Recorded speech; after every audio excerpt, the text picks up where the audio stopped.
¿Qué tal? Muy buenos días, señoritas estudiantes. Reciban todas un cordial saludo de paz y bien. El día de hoy vamos a continuar con el desarrollo de nuestra área comunicación. Quien te habla es la profesora Erika Rojas Jiménez. Muy bien, empecemos entonces.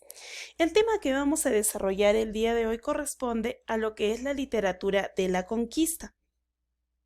Nuestro propósito para esta sesión es que analices y critiques las obras literarias de la época de la conquista. Hablemos algo sobre la literatura de la conquista. La literatura de la conquista en el Perú no es más que el producto del mestizaje. El castellano y la cultura hispánica tuvieron que adaptarse a una cultura indígena en la que el idioma runasimi no iba a dejarse vencer por el extranjero. Así, los recién llegados solo pudieron adaptar sus formas a las que ya existían.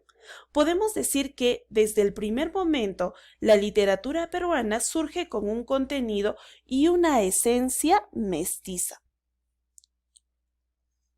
Bien, en esta época hubo dos o tres formas de manifestaciones: las coplas, los romances y las crónicas. ¿Qué eran las coplas? Los soldados que llegaron a nuestro continente recitaban las primeras coplas, que eran composiciones muy breves de la tradición española. Las coplas solían ser cantadas y servían para ridiculizar a los jefes, burlarse de ellos. Durante la conquista se compusieron muchas coplas en el Perú. Luego se crearon otras referidas a las guerras civiles entre los conquistadores. Además vamos a tener a los romances, que también tienen su origen en la tradición popular española y constituyen una hermosa mezcla de la literatura épica y la literatura lírica. Bien, además vamos a tener a las crónicas. Las crónicas eran un interesante género literario, ¿no?, que lindaba con la historia, con el ensayo, con la novela. Efectivamente, las crónicas van a narrar sucesos históricos, pero también expone el pensamiento de los cronistas sobre todo lo que veían, y otras crónicas recogen los mitos, las leyendas y la fantasía de los antiguos peruanos. Las crónicas variaban dependiendo del tema o de quién era el autor. Por ejemplo, vamos a encontrar crónicas de carácter oficial que informaban a quienes estaban en la península, en España, sobre el avance por los nuevos territorios y las acciones bélicas que se tomaban, y otros, en cambio, sorprendían con sus relatos sobre las costumbres y usos del pueblo indígena. Debido a todos los elementos míticos y fantasiosos que estas narraciones tenían, fueron acogidas en Europa con mucho agrado. Además, era evidente que cada una de ellas resultaba ser producto de la interrelación entre el pueblo indígena y el español. Si bien en un inicio las crónicas eran la especie narrativa por excelencia, muchos indios, al ser evangelizados, aprendieron el idioma castellano y se unieron a la lista de narradores de la época de la conquista y de la colonia. Muy bien. Hay que tener en cuenta que durante la literatura de la conquista existieron dos clases o vertientes, una de ellas popular, conformado por las coplas y los romances, y la otra culta, cuya manifestación se daba en las crónicas. Muy bien, según el origen de los cronistas podemos agrupar a las crónicas en tres grupos: españolas, indígenas y mestizas. Iniciemos con las crónicas españolas. En este caso fueron escritas obviamente por los conquistadores, que fueron testigos de un acontecimiento importantísimo: el descubrimiento de un mundo absolutamente distinto del que conocían hasta entonces. Hay muchos cronistas españoles, es más, los podemos agrupar en cronistas pretoledanos, toledanos y posttoledanos. Sin embargo, hay dos cronistas a quienes no debemos dejar de mencionar. El primero de ellos es Juan de Betanzos, que al casarse con la hija de Atahualpa se vinculó estrechamente con la nobleza incaica y aprendió la lengua quechua. A través de su obra, Suma y Narración de los Incas, han llegado hasta nosotros muchos mitos en hermosas y expresivas versiones. Además, vamos a tener a Pedro Cieza de León, que es considerado el cronista mejor informado y más observador. En su obra El señorío de los Incas relata toda la historia del pasado incaico, asombrándose de su magnífica organización, de sus grandes edificios, de la rapidez de sus comunicaciones, etc.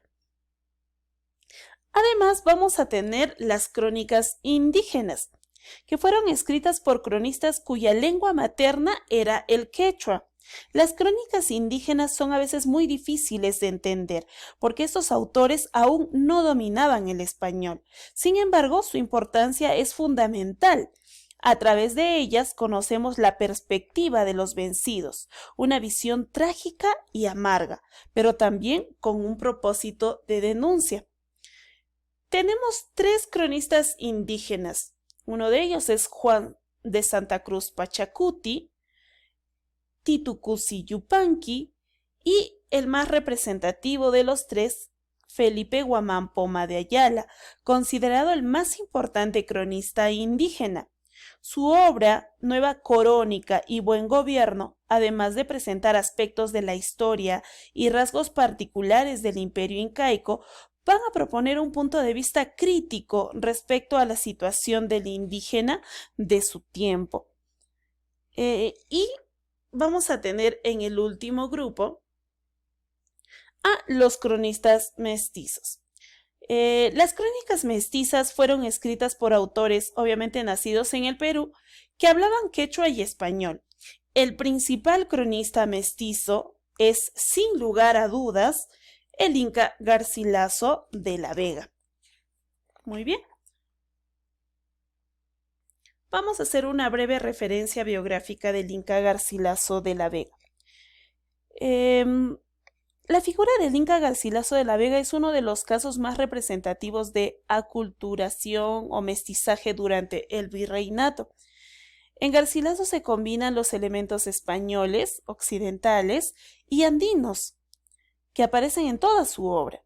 Sus escritos están dirigidos a los españoles, basándose en contactos epistolares, en sus recuerdos de infancia y en la información recogida de los parientes de su madre, ¿no?, donde pone su evidencia en cuanto al conocimiento del pasado prehispánico.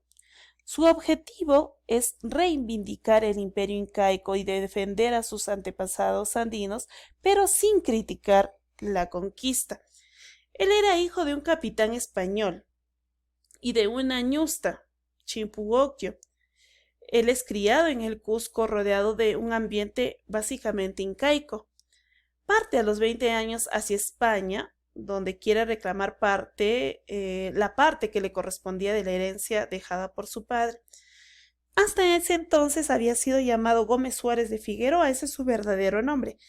Y para entonces él mismo se denominará Garcilaso de la Vega por cierta descendencia que él tenía por parte de su padre.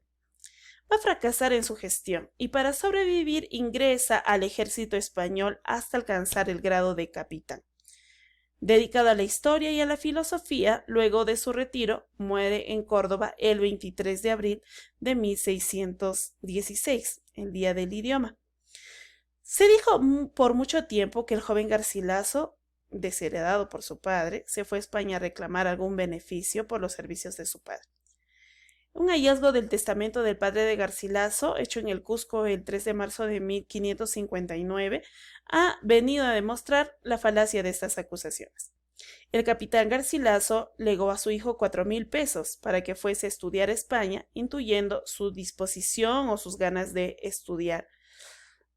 Las obras más representativas que tiene Garcilaso son Diálogos de Amor, León el Hebreo, Genealogía de Garci Pérez de Vargas y La Florida del Inca, que es una crónica del intento de conquista de la Florida, ¿no?, la región suroeste de Norteamérica por Hernando de Soto. Fue publicada en 1605. Abarca desde que de Soto recibe la concesión para la conquista de dicho territorio hasta el fracaso de la misión. En esta obra, escrita gracias a la información suministrada por Gonzalo Silvestre, Garcilaso resalta el heroísmo de los conquistadores. Los comentarios reales.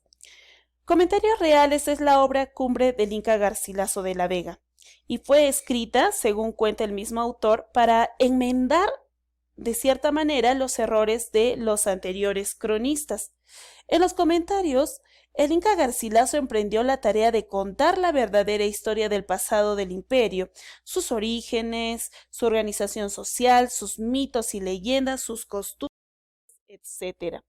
A pesar de la relativa validez de sus fuentes, la poca exactitud de fechas o etimologías y una visión idealizada del pasado incaico, Los Comentarios es una obra capital, tanto en el contenido como en el estilo de su prosa, cuyo propósito era preservar la memoria de la cultura inca.